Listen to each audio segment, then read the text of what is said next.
The frame was crooked. That's what I noticed first. Not the affair, not the lies, not the systematic theft that would eventually unravel my entire life. Just a slightly tilted wedding photo on my office wall. I'm Ethan Brooks, 37 years old, and I'd been straightening that same silver frame for 15 years. My wife Riley and I on the beach in Maui. Her in that flowing white dress. Me in the linen shirt she'd picked out. The photo that launched my career as a wedding photographer in Rochester, New York. The image that convinced hundreds of couples to trust me with their most important day. It was 7:30 on a Tuesday evening, late October. The studio was quiet. Everyone had gone home, even Riley, who usually stuck around to finish the books. She'd left early, said she had a headache. I'd been reviewing proofs from last weekend's wedding when I noticed the frame tilted to the left. I reached up to adjust it. My fingers found the wire hanger, and that's when I felt it. Another frame, taped to the back with packing tape. The photograph that slid out wasn't ours. Riley stood on a beach, not Maui, somewhere closer, Lake Ontario maybe, pressed against Owen Tate. His hand on her waist, possessive. Her head on his shoulder, relaxed. Both of them laughing at something the camera had caught. The kind of intimate moment you can't fake. The kind I'd photographed 1,000 times between people in love. My hands started shaking before my brain fully processed what I was seeing. Owen, the freelance photographer I'd hired 8 months ago during the spring wedding rush. 39 years old, talented with a camera, had that easy charm that made nervous brides relax during portrait sessions. He'd fit into the studio so naturally, I'd barely questioned it. Great portfolio, stellar references from other photographers, always early for shoots. The perfect addition to handle our overflow work, and apparently sleeping with my wife. I sat down hard in my desk chair. The studio suddenly felt too empty, too quiet. The hum of the air conditioning became deafening. I looked at the photograph again, hoping I'd misunderstood somehow. Maybe it was innocent. Maybe they were just friends. Maybe, no. I know body language. I've made a living reading people, capturing genuine emotion versus forced smiles. This photo showed two people comfortable with each other. Intimate. The way Riley used to lean into me, past tense. When had that stopped? I turned the photo over. No date stamp, no note. Just the image itself, hidden behind our marriage like a dirty secret waiting to be discovered. My hands were still shaking as I pulled out my laptop. 15 years of professional photography had taught me something most people don't think about. Digital images carry metadata. Date, time, location coordinates, even the specific camera settings. Every photo tells a story beyond what you see. I had the raw file backed up from our Maui shoot. I knew exactly what our wedding photos' metadata looked like. I grabbed my phone and photographed the hidden print under my desk lamp, making sure to capture it at high resolution. Then I loaded it into Lightroom on my computer. The software read the embedded information immediately. The EXIF data populated on my screen. Date, September 14th, 2024, 3 months ago. Time, 2:47 p.m. Camera, Nikon D850, serial number 3037489. That was my camera, my exact camera. The one that cost me $8,000, the one I only let trained photographers touch. The serial number matched the D850 sitting in my equipment safe across the room. My stomach dropped. I pulled up our studio calendar, hands fumbling on the keyboard. September 14th. I scrolled to that date. 2:00 p.m. Owen, client consultation, Thompson wedding. I remembered that day. I'd been downtown shooting a corporate event for one of our commercial clients. 4 hours of executives posing stiffly in conference rooms. Riley said she'd handle the Thompson consultation since they were flexible on timing, and Owen had the afternoon free. The beach in the photo was definitely local. I'd shot enough engagement sessions along Lake Ontario to recognize Hamlin Beach State Park, 25 minutes from our studio. Round trip, maybe an hour. Add in time for the shoot itself. They'd been gone 2.5 hours that afternoon. I'd been too busy with the corporate gig to notice or care. I sat there for a full 10 minutes, just breathing, processing. The initial shock was wearing off, replaced by something colder, something analytical.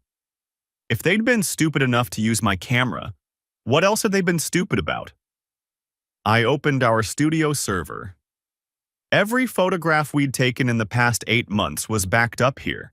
Thousands of images, all organized by date and photographer.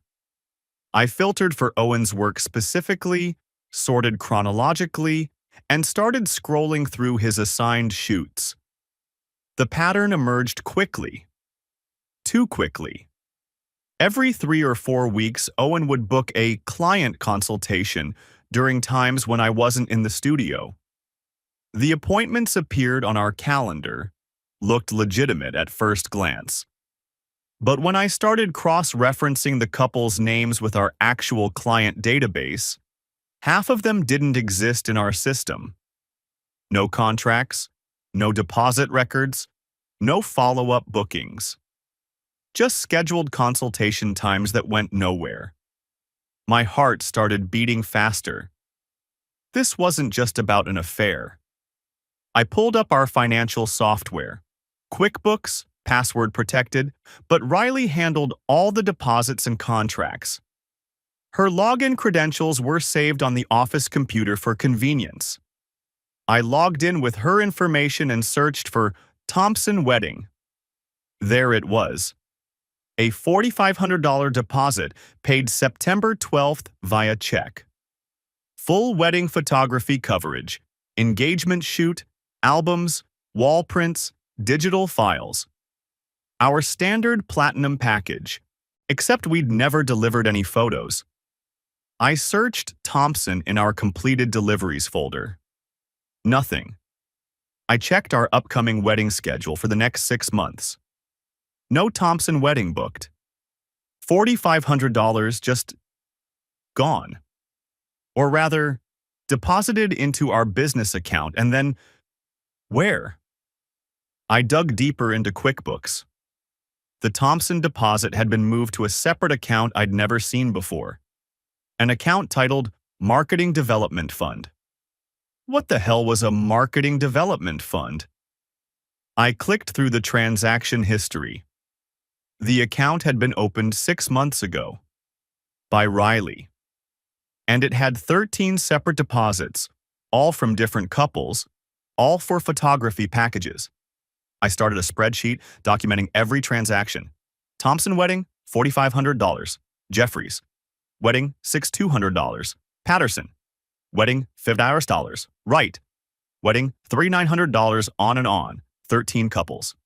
Amounts ranging from $3,200 to $7,500. Total, $67,800.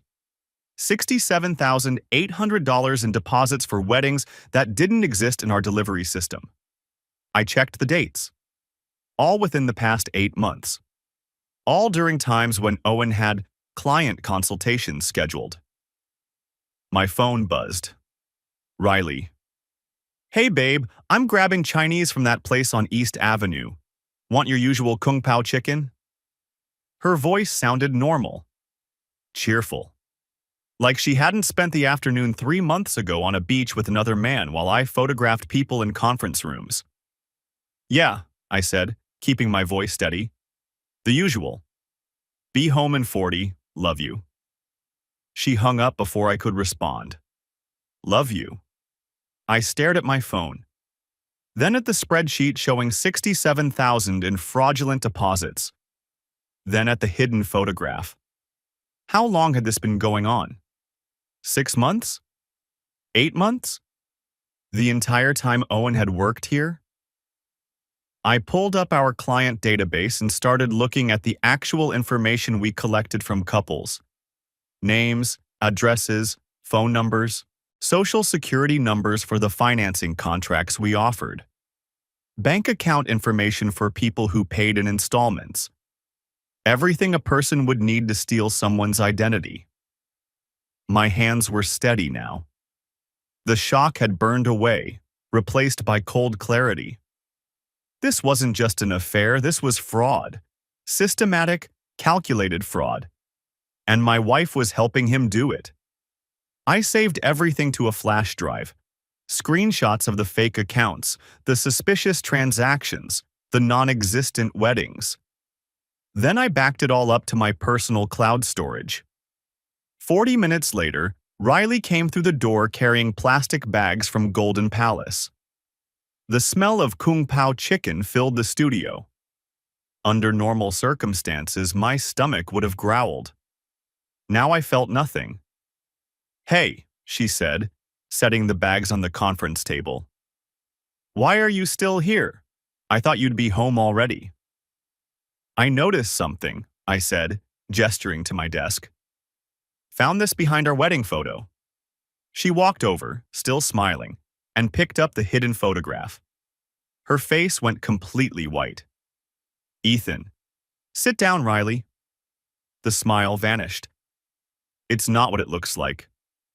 "Really?" I pulled up my laptop screen, showing the metadata. "Because it looks like you and Owen went to Hamlin Beach on September 14th, at 2:47 p.m., using my Nikon, during what was supposedly a Thompson wedding consultation." Her hands started shaking. The photograph fluttered to the desk. "I can explain." "Please do. Because I've spent the last hour going through our books, and I've found 13 couples who paid deposits for wedding packages that don't exist. $67,000, Riley. That's a lot of consulting." She sat down heavily in the chair across from my desk. "Owen said it was marketing. He said we'd use the deposits as operating capital and deliver the services later when what? When you'd bilked enough couples? When you'd stolen enough social security numbers? We're not stealing." She stopped, realizing how that sounded. "No?" I pulled up the QuickBooks screen. "Then explain the Marketing Development Fund. Explain why 13 couples have paid for weddings they're never going to get. Explain why you gave Owen access to client files with social security numbers and financial information. He needed that for the credit checks." "Credit checks?" My voice rose for the first time. "Riley, wedding photographers don't run credit checks. That's not how this business works. You know that. You've been running this business with me for 15 years. Tears started running down her face.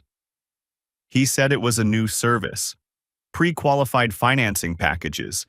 He made it sound legitimate." "And the beach? Was that legitimate too? The 2.5 hours you were gone, using my equipment for your personal photo shoot while I was working downtown?" She put her head in her hands. "I'm sorry." "How long?" "What? How long have you been sleeping with him?" The tears came harder now. 6 months. It just happened, Ethan.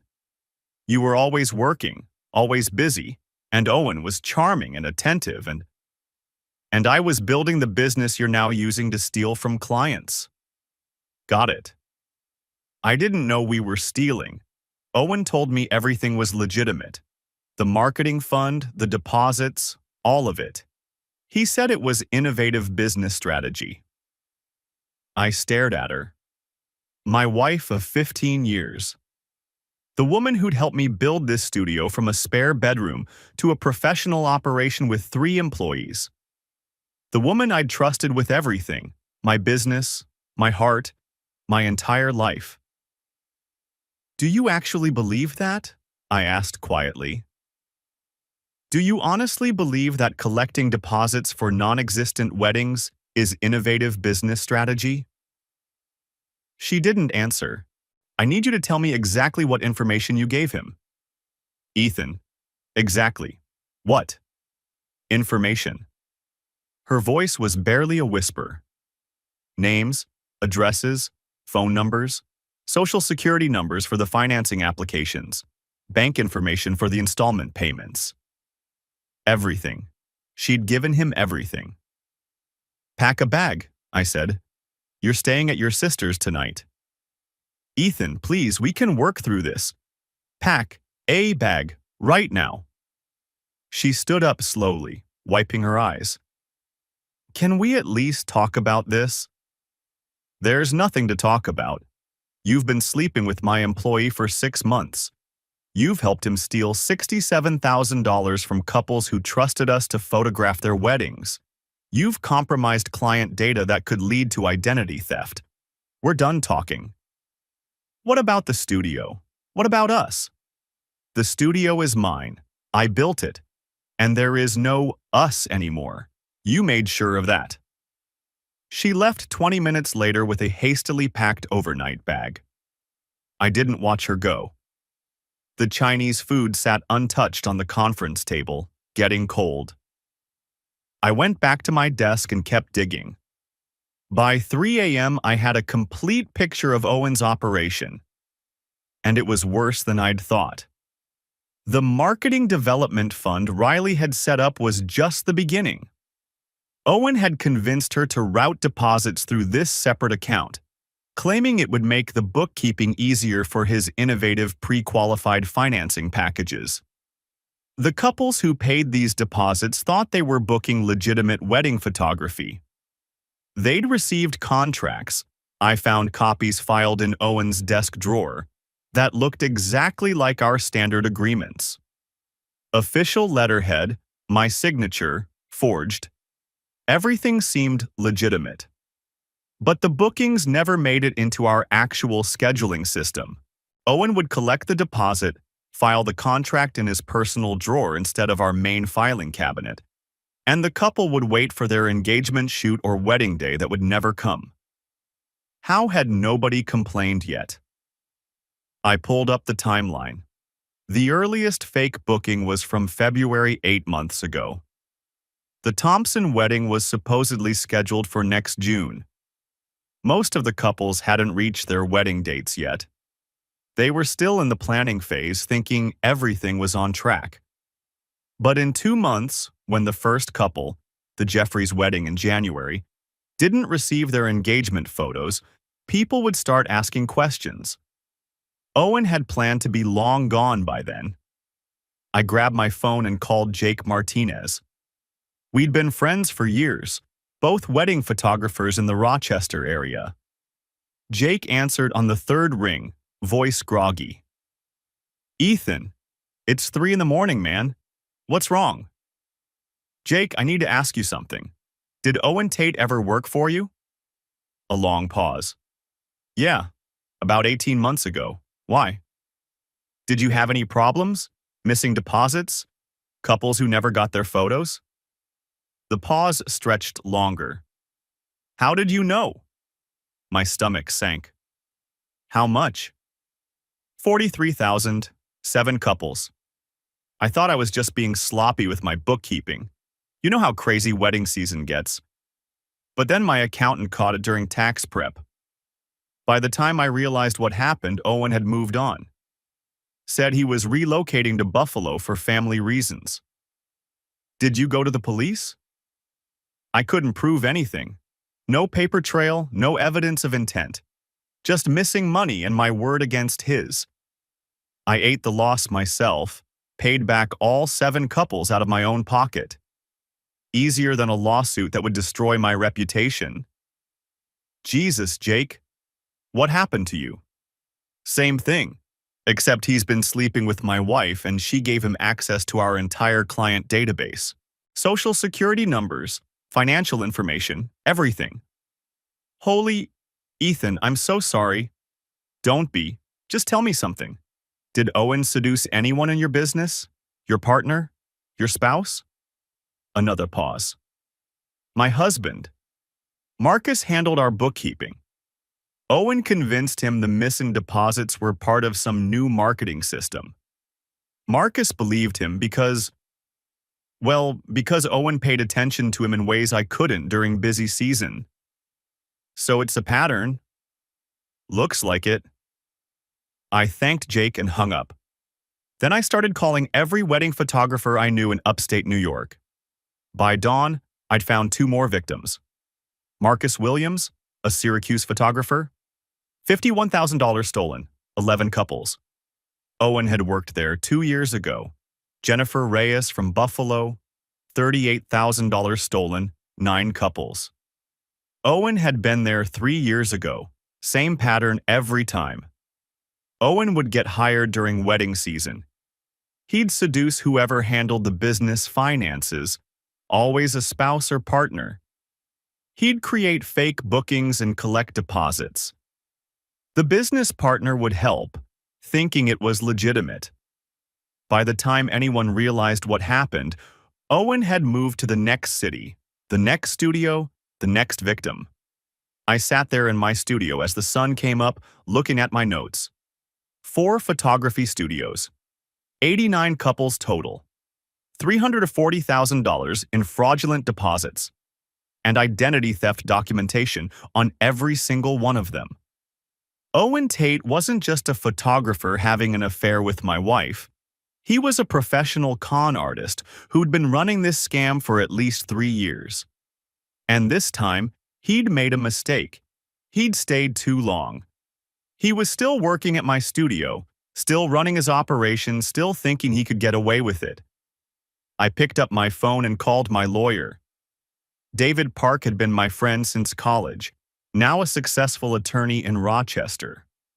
He answered his cell on the second ring. "Ethan, you okay? You sound—" "David, I need help. My wife's been helping someone defraud our clients."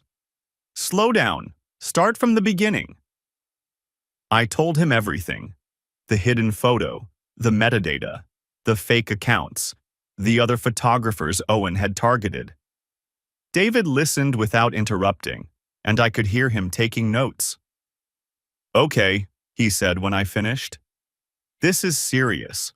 Fraud, identity theft, potentially wire fraud if he used electronic transfers.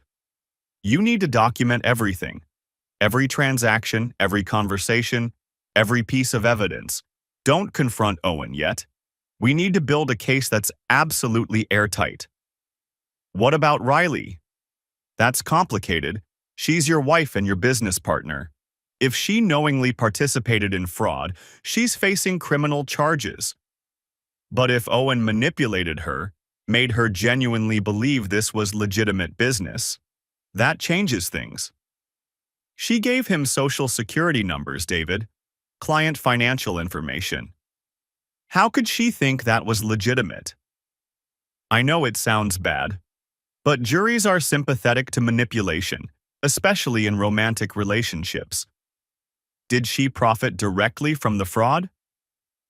I thought about it. I don't know. The money went into the Marketing Development Fund. I haven't traced where it went from there.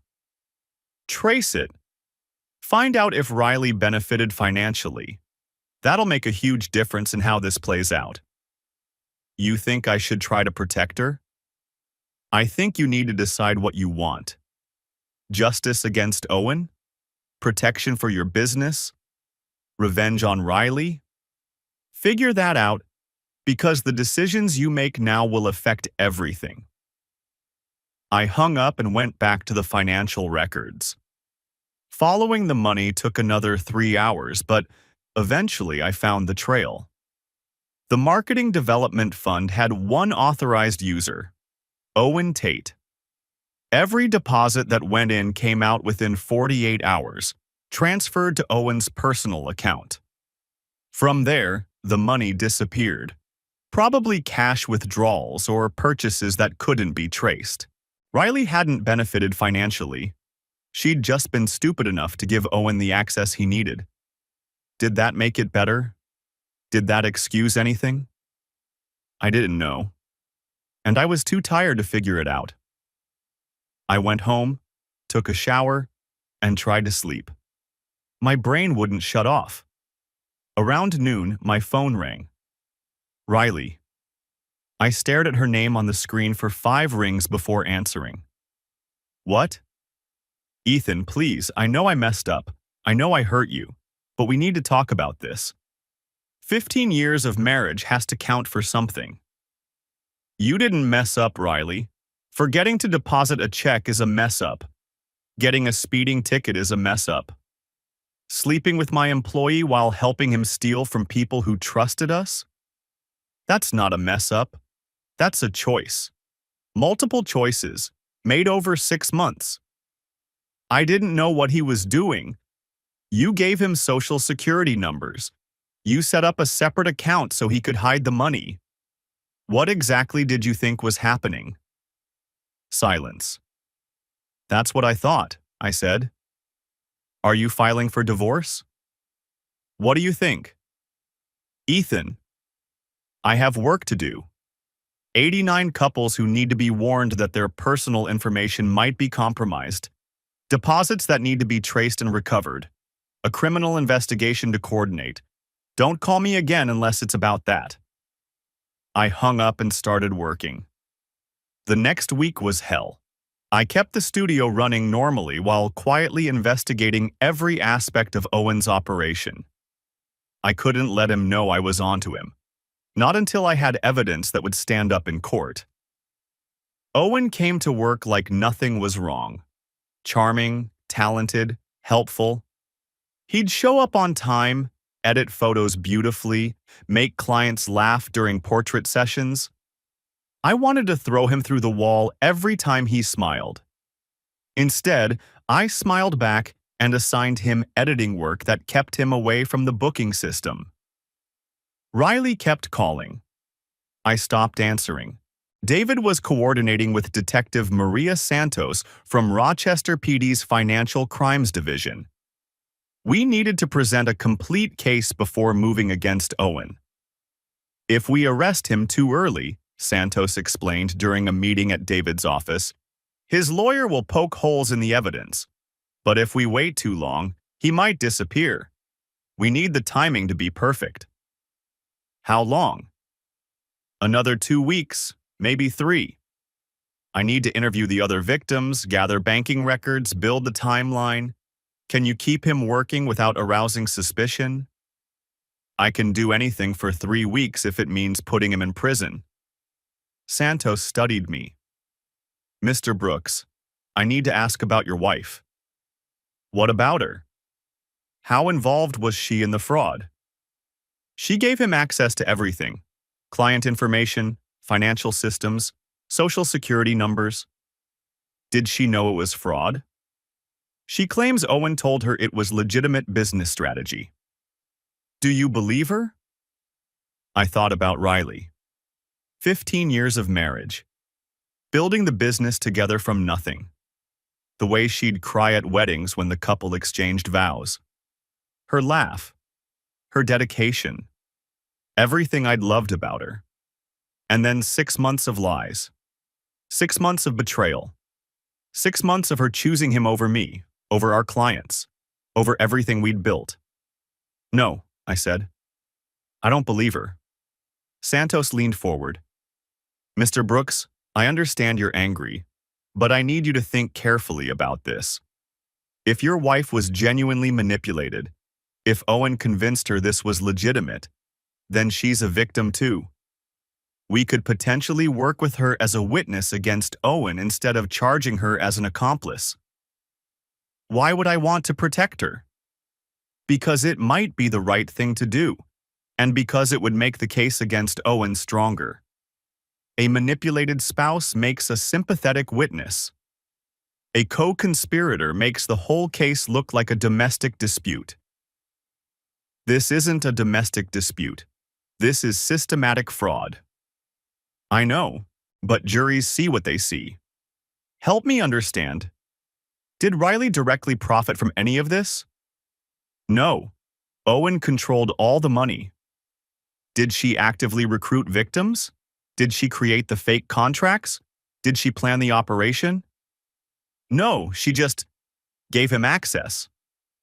Then maybe she was manipulated. Maybe she made terrible decisions because she trusted the wrong person. Maybe she betrayed me and our clients for 6 months, and I'm supposed to just forgive that? Santos sat back. No, you're not supposed to forgive anything. But you need to decide what you want more: revenge on your wife, or justice against the man who orchestrated all of this. I didn't answer. Over the next 2 weeks, I interviewed all 89 defrauded couples. The conversations destroyed me.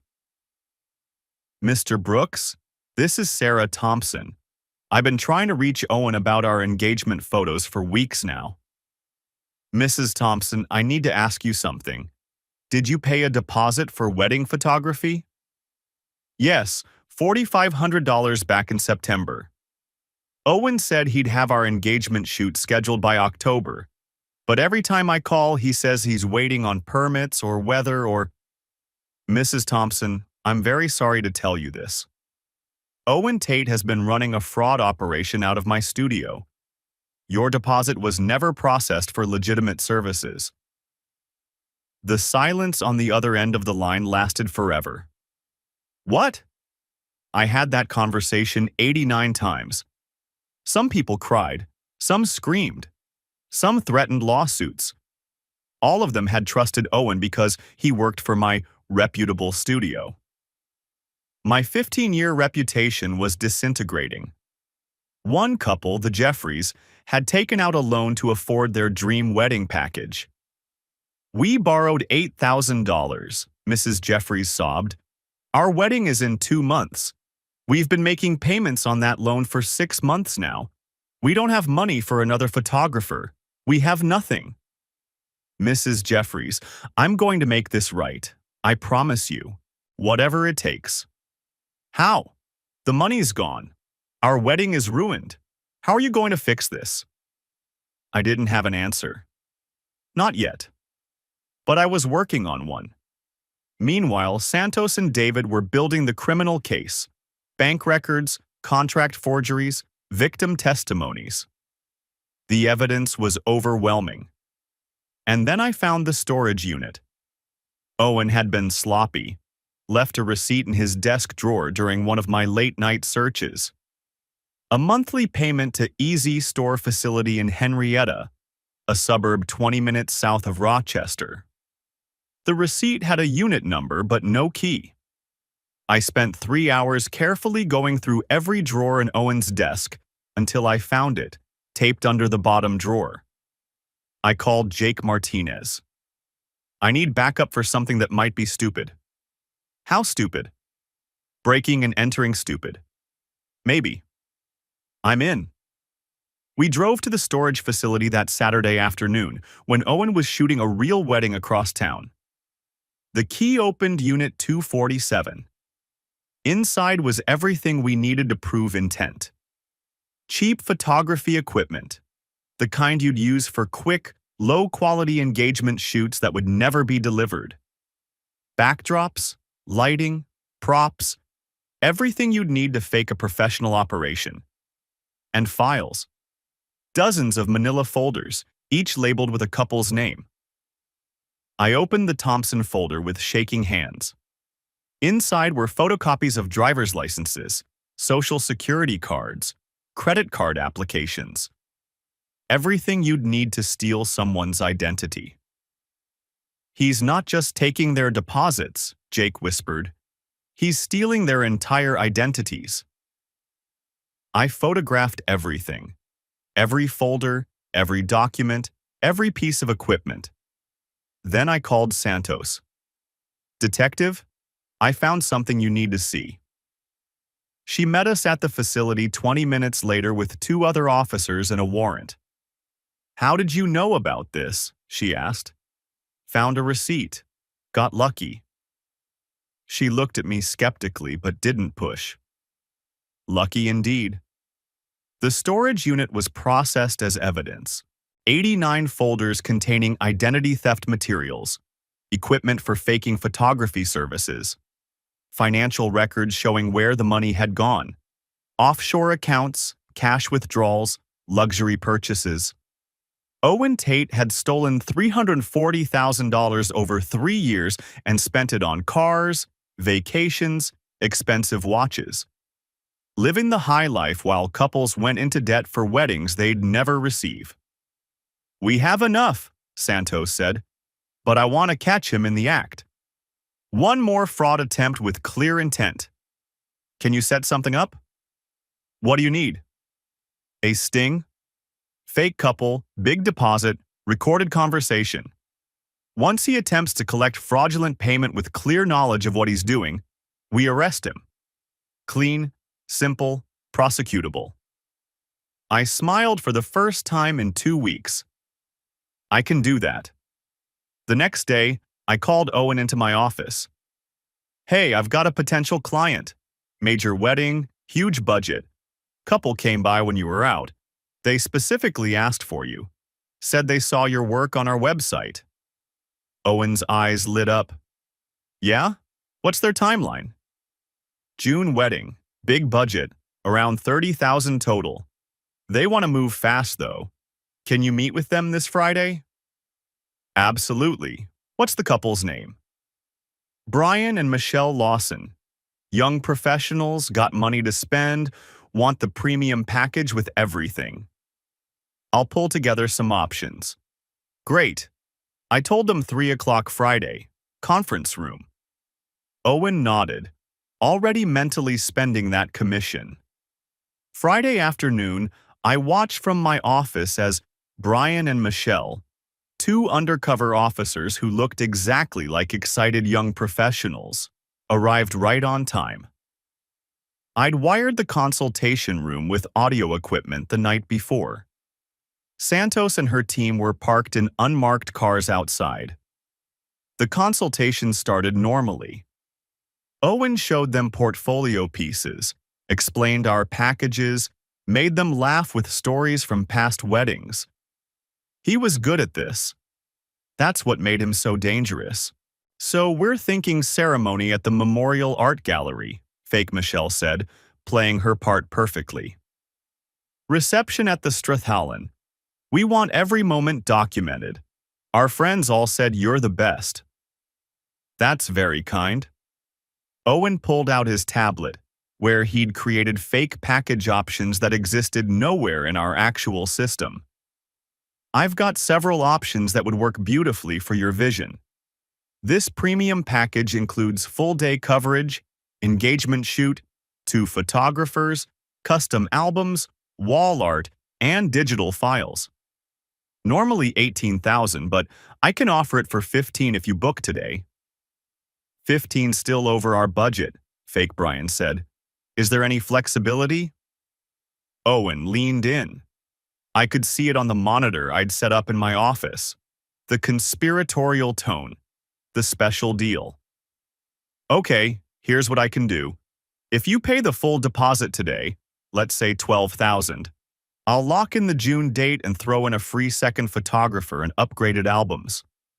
But it has to be today because I've got 3 other couples interested in June dates." $12,000? Fake Michelle looked at fake Brian. "That's a lot to pay up front." "It's standard for premium packages, and it guarantees your date." Owen pulled out a contract. I recognized the template, identical to the fake ones I'd found in his desk. "I just need some information from both of you. Names, addresses, social security numbers for the financing agreement." "Financing agreement?" "Standard procedure, in case you want to set up payments for the balance. I'll need to run a quick credit check." "Wedding photographers need social security numbers?" "Only for the financing option. Completely normal." Fake Brian pulled out his wallet. "Let me write you a check." The door burst open. Santos and 3 officers came through fast and efficient. "Owen Tate, you're under arrest for fraud, identity theft, and grand larceny." Owen's face went white. His eyes found the camera I'd mounted in the corner, then found me through the office window. I gave him a small wave. Ethan. His voice cracked as the officers pulled his hands behind his back for cuffing. What the hell, man? I walked out of my office into the conference room. $340,000, Owen. 89 couples across 4 photography studios. Did you really think I wouldn't figure it out? Your wife helped me. My wife was your accomplice. She'll face consequences too. But you? You orchestrated this. You planned it. You've been running this scam for 3 years, targeting photographers and their families, stealing not just money but people's identities, their dreams. The officers read him his rights. Owen kept staring at me, understanding finally dawning. You've been investigating this whole time. Every day for the past 3 weeks. While you thought you were getting away with it, I was documenting every transaction, every fake contract, every couple you'd stolen from. Detective Santos has evidence from 4 different cities, 89 victims, and a storage unit full of identity theft materials. I want a lawyer.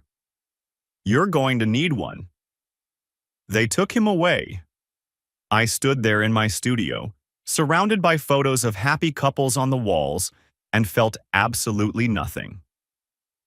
The next 2 months were consumed by legal proceedings. Owen's attorney tried every angle, questioning the search of the storage unit, claiming the sting was entrapment, arguing that Riley had orchestrated everything and Owen was just following her instructions. None of it worked.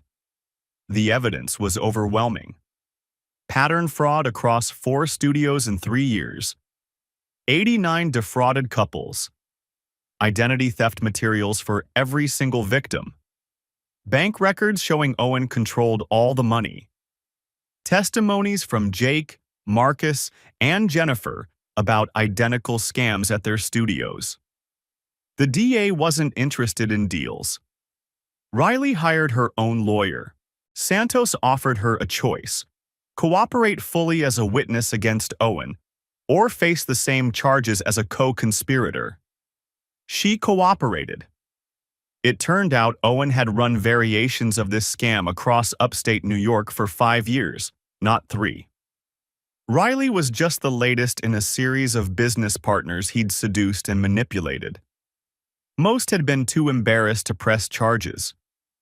The ones who did, like Jake, couldn't prove intent without the kind of evidence I'd gathered. But this time was different. This time, someone had fought back. The trial lasted 3 weeks. I testified for 2 full days, walking the jury through every detail of the fraud. The hidden photograph, the metadata, the fake accounts, the systematic targeting of wedding photography studios. How Owen used romance as a weapon to gain access to financial systems.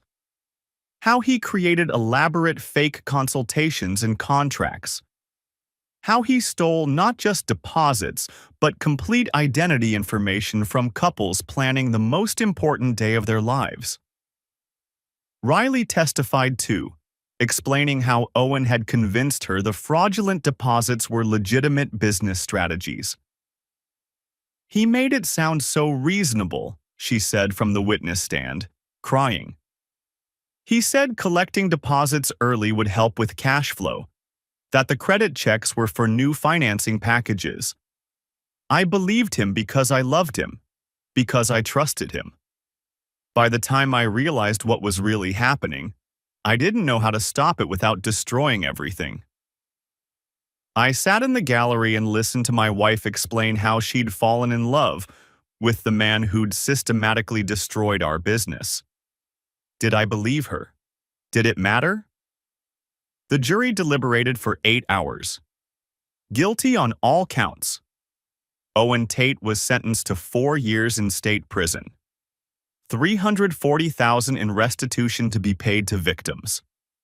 Permanent ban from any business license in New York State. Riley got 18 months probation, 300 hours community service, and a ban from working in any position involving financial management or access to personal information. The divorce was final 3 weeks later. I kept the studio. Riley got a fair settlement, but nothing close to half the business value. David had documented her role in the fraud clearly enough that the divorce judge wasn't sympathetic. Mr. Brooks's 15 years of business building shouldn't be diminished by Mrs. Coleman's 6 months of poor judgment, the judge said. The studio remains his sole property. Riley moved to Buffalo to start over. We spoke once after the papers were signed. Ethan, I need you to know, I really didn't understand what Owen was doing at first. I know. Do you? Because I need you to know I would never intentionally hurt those couples. Or you. Riley, whether you understood the fraud or not, you slept with him for 6 months while I was working to build our life together. You betrayed me. You betrayed us. That part had nothing to do with Owen's manipulation. I know. I'm so sorry. I know you are. But sorry doesn't fix this. Sorry doesn't give those couples back the months they spent planning weddings that didn't exist. Sorry doesn't rebuild 15 years of trust. She started crying again. I loved you. I still love you. Then you shouldn't have loved him too. She left. I didn't watch her go. The studio nearly went bankrupt making things right. I contacted every single defrauded couple. Santos helped me negotiate restitution payments from Owen's seized assets, his cars, his watches, his offshore accounts. It amounted to about $140,000 total. The remaining $200,000 came from my personal and business accounts. Mr. Brooks, you don't have to do this, Sarah Thompson said when I called her with a check for the full $4,500. The court ordered Owen to pay restitution. Mrs. Thompson, Owen's in prison and broke. Court orders don't matter if there's no money to collect. He stole from you using my studio, my equipment, my reputation. I'm making this right. But legally, you're not responsible. Legally, no. Morally, I can't sleep at night knowing couples went into debt for wedding dreams that my business destroyed. Take the money. Book a new photographer. Have the wedding you deserve. I had that conversation 89 times. Some people cried. Some thanked me. Some said it didn't matter because their wedding dates had already passed and the moment was gone forever. Those conversations hurt the worst. By the time I'd paid back every couple, my savings were gone and the studio was barely solvent. But I could sleep at night. Then I reached out to the other photographers Owen had targeted. I'm organizing a meeting, I told Jake. Everyone he stole from. We need to create industry standards to prevent this from happening again. We met at Java's Cafe in downtown Rochester on a Saturday morning. 5 photographers, all carrying the scars of Owen's fraud. The problem, Jennifer Reyes said, is there's no vetting process for freelance photographers. Owen could get released from prison in 3 years and do this exact same thing to someone else. Not if we create a professional registry, Marcus Williams suggested. Background checks, reference verification, financial transparency requirements. And education, I added. Training for business managers about red flags. What legitimate business practices look like versus fraud. We spent 6 hours building a framework. By the time we finished our coffee and moved to lunch, we had the skeleton of what would become the Rochester Wedding Photography Alliance, a professional organization dedicated to industry standards and fraud prevention. Within 3 months, we had 40 member studios. Within 6 months, we'd created certification requirements, background check protocols, and business practice guidelines that became the model for photography organizations across New York State. My studio became the flagship example. After everything I'd been through, I understood exactly what needed to change. I implemented new systems, dual authorization for all financial transactions, regular third-party audits, client data encrypted and access logged, automatic cross-referencing between consultations and actual bookings. The couples I'd made whole started recommending me to friends. Word spread about what I'd done, how I'd sacrificed my own business to protect Owen's victims. Ironically, my reputation grew stronger than before. I started teaching fraud prevention workshops for photographers and small business owners. 30, 40 people at a time, learning how to protect themselves and their clients. I'd stand in front of the room and tell my story without shame. The hidden photograph, the metadata, the systematic investigation, all of it. The signs were there, I'd say. I just didn't want to see them. I trusted my wife. I trusted my employee. That trust made me vulnerable. Don't make my mistake. Implement systems that don't rely on trust alone. Verify everything. Protect your clients like their family. The workshops became popular enough that I started getting invited to speak at photography conferences across the Northeast.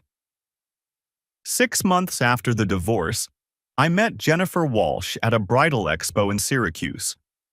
She ran a wedding planning business and had attended one of my fraud prevention workshops. Ethan Brooks, I've been hoping to meet you. Your protocols are exactly what the planning industry needs. I've lost too many clients to vendor fraud. We grabbed coffee after the expo, then dinner a week later, then more dinners.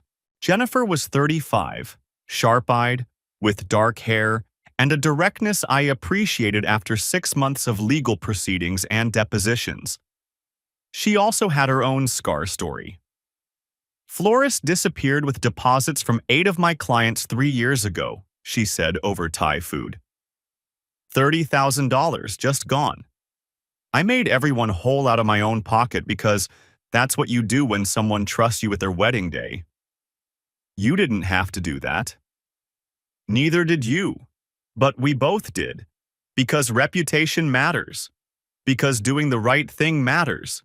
Even when it costs you everything. We understood each other in ways most people couldn't. The weight of responsibility. The commitment to clients even when it destroyed you financially. The process of rebuilding after betrayal. We took things slow. Professional collaboration first. She started referring clients to my studio. I recommended her planning services. Then friendship, built on shared war stories and mutual respect. Then maybe something more.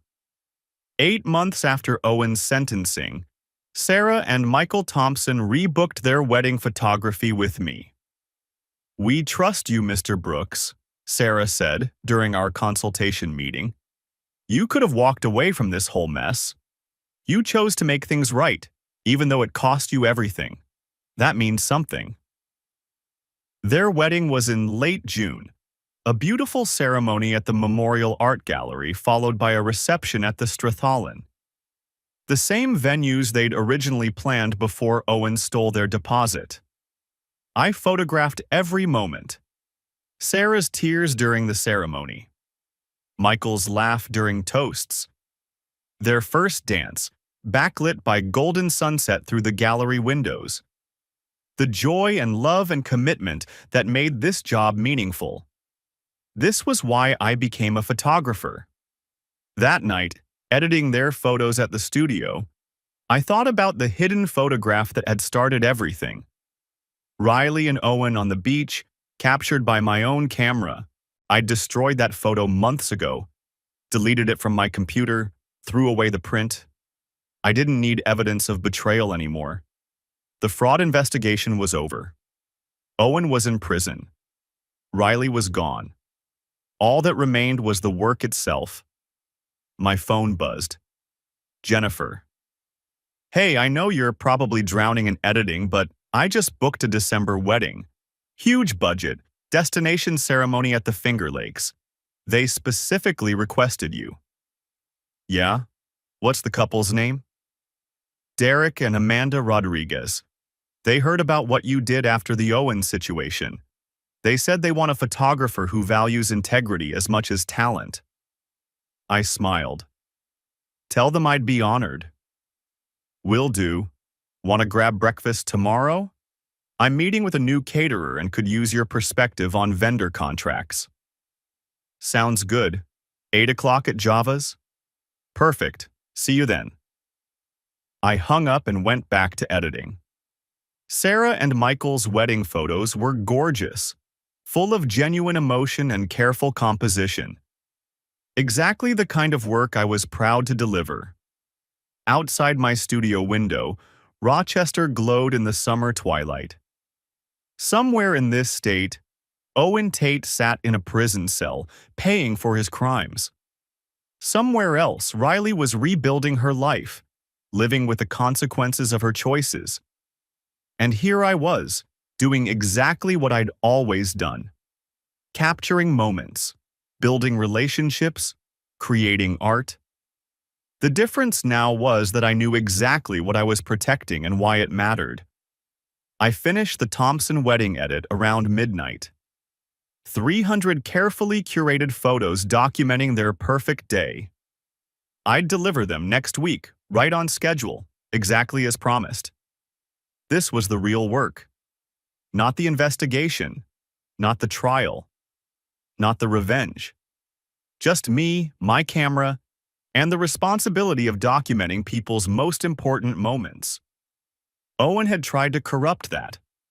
Riley had helped him, but they hadn't broken it. I saved the final edited photo, Sarah and Michael's first kiss as a married couple, perfectly framed and beautifully lit, and added it to their delivery folder. My computer chimed with an email from the Alliance. Another photographer requesting fraud prevention materials. I sent them the complete packet, checklists, red flags, verification protocols, everything I'd learned. The work continued. The industry improved. Couples got protected. And I got to keep doing what I loved, just with better boundaries and clearer eyes. That was enough. I locked up the studio and walked out into the warm June night. Tomorrow I'd meet Jennifer for breakfast. Next week I'd deliver the Thompson photos. Next month I'd teach another workshop. The future stretched ahead, full of work and purpose and possibility. I'd been betrayed. I'd been wounded. I'd nearly lost everything, but I'd survived. The studio survived. And the work, the real, meaningful work of capturing love and protecting trust, continued. I drove home through familiar Rochester streets, past wedding venues I'd photographed 100 times. The Memorial Art Gallery where I'd shot the Thompson ceremony. The Strathallan where I'd captured their reception. Java's Cafe where the Alliance had been born. This was still my city. Photography was still my calling. Trust was still my foundation. Owen and Riley had tried to destroy that. They'd failed. And I was still standing.